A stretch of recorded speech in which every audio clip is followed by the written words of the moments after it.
Hello, welcome to our channel को Vidya classes.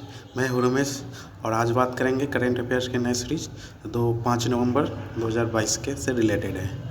तो हमारा पहला क्वेश्चन है, चलते हैं सेशन की शुरुआत करते हैं। हमारा पहला क्वेश्चन है, नवंबर 2022 में भारतीय सेना ने कितनी मेक 2 परियोजनाओं के प्रोजेक्ट सेक्शन ऑर्डर्स को मंजूरी दी है? ऑप्शन 1 है 3, ऑप्शन 2 है 4, ऑप्शन 3 है 5, ऑप्शन 4 है 6। तो हमारा करेक्ट आंसर होगा ऑप्शन नंबर 3। 5 परियोजनाओं के सेक्शन ऑर्डर्स को मंजूरी दी है और इससे रिलेटेड कुछ की पॉइंट्स जान देंगे। तो हमारा की पॉइंट्स कह रहा है, भारतीय सेना ने 5 मेक सेकेंड परियोजनाओं के प्रोजेक्ट सेक्शन ऑर्डर को मंजूरी दी है और ये हो गया इससे रिलेटेड की पॉइंट्स। और आगे देख लीजिएगा। अब नेक्स्ट क्वेश्चन की तरफ बढ़ते हैं। हमारा नेक्स्ट क्वेश्चन कह रहा है, जीई एरोस्पेस और टाटा एडवांस सिस्टम लिमिटेड ने वाणिज्यिक विमान के इंजन के कई पुर्जों के उत्पादन और आपूर्ति के लिए $अमेरिकी के अपने दीर्घकालिक अनुबंध को विस्तारित किया है। ऑप्शन 1 है 1 बिलियन, ऑप्शन 2 है 1.5 बिलियन, ऑप्शन 3 है 2 बिलियन, ऑप्शन 4 है 2.5 बिलियन। तो हमारा करेक्ट आंसर होगा ऑप्शन नंबर 1 बिलियन डॉलर का दीर्घकालिक अनुबंध को विस्तारित किया है। और इससे रिलेटेड की पॉइंट्स जानेंगे। तो हमारा की पॉइंट्स कह रहा है, जीई एरोस्पेस और टाटा एडवांस सिस्टम लिमिटेड ने वाणिज्यिक विमान के इंजन के कई पुर्जों के उत्पादन और आपूर्ति के लिए $1 बिलियन के अपने दीर्घकालिक अनुबंध को विस्तारित किया है और इन पुर्जों का निर्माण Tata centre for excellence for aero engine में किया जाएगा। अनुबंध पर पहली बार 2017 में हस्ताक्षर किए गए थे और इसकी स्थापना 2018 में की गई थी। तो ये हमारे क्वेश्चन नंबर 2 से रिलेटेड कुछ की पॉइंट्स थे जिसको हमने जाना। अब नेक्स्ट क्वेश्चन की तरफ बढ़ते हैं। नेक्स्ट क्वेश्चन कह रहा है, नवंबर 2022 में विदेश मंत्री डॉक्टर एस जयशंकर व्यापार, आर्थिक, वैज्ञानिक, तकनीकी और सांस्कृतिक सहयोग पर भारत रूस अंतर सरकारी आयोग के लिए किस देश के 2 दिवसीय दौरे पे जाएंगे? तो हमारा ऑप्शन 1 है रूस, ऑप्शन 2 है जापान, ऑप्शन 3 है ऑस्ट्रेलिया, ऑप्शन 4 है न्यूजीलैंड। तो हमारा करेक्ट आंसर होगा ऑप्शन नंबर 1, रूस के दौरे पे जाएंगे। 2 दिवसीय दौरे पे जाएंगे। और इससे रिलेटेड की पॉइंट जानेंगे। हमारा कुछ एडिशनल स्टैटिक जीके का पॉइंट है उसको भी जानेंगे। रूस इसकी राजधानी कहाँ है? मॉस्को और मुद्रा रूबेल है, रूसी रूबेल। जापान इसकी राजधानी टोक्यो है, मुद्रा जापानी येन है। ऑस्ट्रेलिया इसकी राजधानी कैनबरा है और मुद्रा ऑस्ट्रेलियन डॉलर है। न्यूजीलैंड इसकी राजधानी वेलिंगटन है और मुद्रा न्यूजीलैंड डॉलर है। तो ये हमारा स्टैटिक जीके का कुछ पॉइंट था, वो भी हमने डिस्कस कर लिया। इन देशों के राजधानी, इसकी मुद्रा क्या क्या है, ये सब जाना। अब नेक्स्ट क्वेश्चन की तरफ बढ़ते हैं। हमारा अगला क्वेश्चन कह रहा है, 4 नवंबर 2022 को नई दिल्ली में गंगा उत्सव 2022 के 6ठे संस्करण का उद्घाटन किसने किया? ऑप्शन 1 है किशन रेड्डी, ऑप्शन 2 है बंदी संजय कुमार, ऑप्शन 3 है अरविंद धर्मपुरी, ऑप्शन 4 है किरण रिजिजू। तो हमारा करेक्ट आंसर होगा ऑप्शन नंबर 1 जी किशन रेड्डी, जो हमारे केंद्रीय मंत्री हैं। उन्होंने गंगा उत्सव के 6ठे संस्करण का उद्घाटन किया। इससे रिलेटेड की पॉइंट्स हैं और इन एडिशनल की पॉइंट्स को आप देखते रहिएगा, जिससे हम विशिष्ट आप जानकारी ले सकते हैं करंट अफेयर्स के। हम नेक्स्ट क्वेश्चन की तरफ बढ़ते हैं। इंडोनेशिया ने 3 नवंबर 2022 को R20 शिखर सम्मेलन G20 के धार्मिक समूह की अध्यक्षता भारत को सौंपी, जिसकी मेजबानी नई दिल्ली 2023 में करेगी।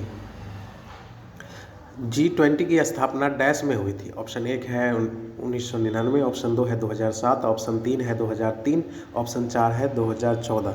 तो हमारा करेक्ट आंसर होगा ऑप्शन नंबर 4, 2014 में G20 की स्थापना की गई थी।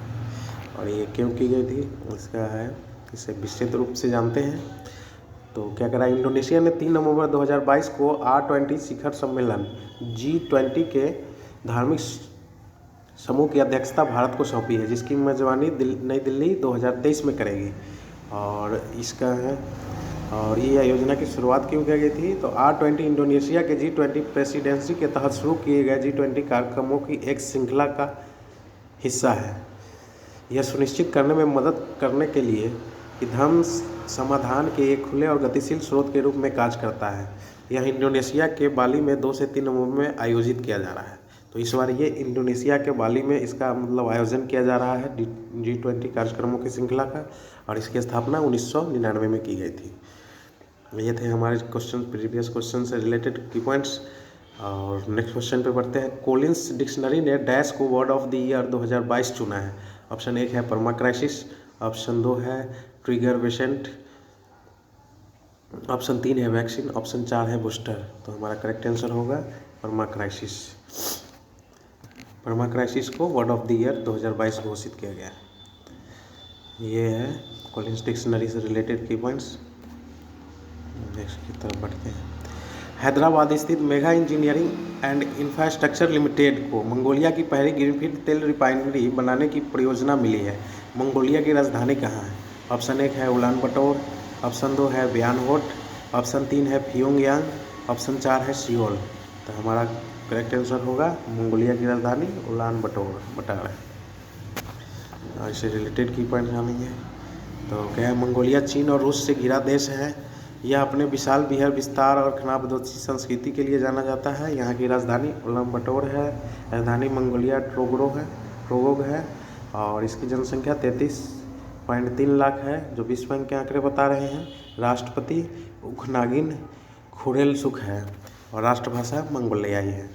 तो ये है मंगोलिया रूस और चीन से घिरा एक प्रदेश है जो अपने खानाबदोशी संस्कृति के लिए जाना जाता है। हम नेक्स्ट क्वेश्चन की तरफ बढ़ते हैं। किस देश ने अक्टूबर 2022 में सबसे लंबी यात्री ट्रेन का संचालन करके विश्व रिकॉर्ड बनाया है? तो ऑप्शन नंबर 1 है स्विट्जरलैंड, ऑप्शन नंबर 2 है नॉर्वे, ऑप्शन नंबर 3 है डेनमार्क, ऑप्शन नंबर 4 है जर्मनी। तो हमारा करेक्ट आंसर होगा ऑप्शन नंबर 1, स्विट्जरलैंड ने सबसे लंबी ट्रेन का संचालन करके विश्व रिकॉर्ड बनाया है। और इससे रिलेटेड कुछ की पॉइंट्स जानते हैं। तो हमारा की पॉइंट्स कहता है स्विट्जरलैंड ने सबसे लंबी यात्री ट्रेन चलाकर वर्ल्ड रिकॉर्ड बनाया है और इस ट्रेन की लंबाई 1910 मीटर है और इस ट्रेन में कुल 4550 सीटों के साथ 100 कोच है। यह 29 अक्टूबर 2022 को स्विस आल्प्स में पहाड़ी प्रदेश से होकर गुजरी। हम नेक्स्ट क्वेश्चन की तरफ बढ़ते हैं। हमारा नेक्स्ट क्वेश्चन कह रहा है 3 नवंबर 2022 को किस राज्य में अडानी न्यू इंडस्ट्री लिमिटेड ने देश के सबसे बड़े विंड टर्बाइन जनरेटर की स्थापना की घोषणा की है? तो हम इस क्वेश्चन का आंसर देने से पहले इसके की पॉइंट्स को जानेंगे। हमारा की पॉइंट्स कह रहा है अडानी न्यू इंडस्ट्री लिमिटेड ने 3 नवंबर 2022 को गुजरात में देश के सबसे बड़े विंड टर्बाइन जनरेटर की स्थापना की घोषणा की है। तो और क्या 200 मीटर लंबा पवन टर्बाइन दुनिया की सबसे ऊंची प्रतिमा स्टैच्यू ऑफ यूनिटी जो 182 मीटर से भी लंबा है। यह पहला मशीन है जिसे जर्मनी की W2E पवन से ऊर्जा की तकनीक से बनाया गया है। और इससे रिलेटेड जब गुजरात से रिलेटेड कुछ की पॉइंट्स जानेंगे। यहाँ की राजधानी गांधीनगर है, राज्यपाल आचार्य देवव्रत है, मुख्यमंत्री भूपेंद्र भाई पटेल है और जनसंख्या 6.27 करोड़ है 2013 की जनगणना के अनुसार। तो हमारा करेक्ट आंसर होगा गुजरात के मुद्रा में सबसे बड़ी विंड टर्बाइन जनरेटर की स्थापना की घोषणा की है और किसने की है? अडानी न्यू इंडस्ट्री लिमिटेड ने की है। नेक्स्ट क्वेश्चन की तरफ बढ़ते हैं। ओडिशा में निम्नलिखित में से किस स्थान पर बाजी राउत राष्ट्रीय फुटबॉल टूर्नामेंट का उद्घाटन किया गया? ऑप्शन 1 है भुवनेश्वर, ऑप्शन 2 है ढेंकनाल, ऑप्शन 3 है बालासोर, ऑप्शन 4 है देवगढ़। तो हमारा करेक्ट आंसर, पहले हम इससे रिलेटेड की पॉइंट जानेंगे। हमारा क्या कह रहा है की पॉइंट्स। केंद्रीय मंत्री धर्मेंद्र प्रधान ने 3 नवंबर 2022 को उड़ीसा के ढेंकनाल में बाजी राउत राष्ट्रीय फुटबॉल टूर्नामेंट का उद्घाटन किया है। MA ओडिया फाउंडेशन द्वारा आयोजित यह टूर्नामेंट राज्य के ढेंकनाल, अंगूल और तालचेर में 3 नवंबर से 8 नवंबर तक आयोजित किया जाएगा और ये देश के सबसे युवा स्वतंत्रता सेनानी शहीद बाजी राउत के सम्मान में आयोजित किया जा रहा है।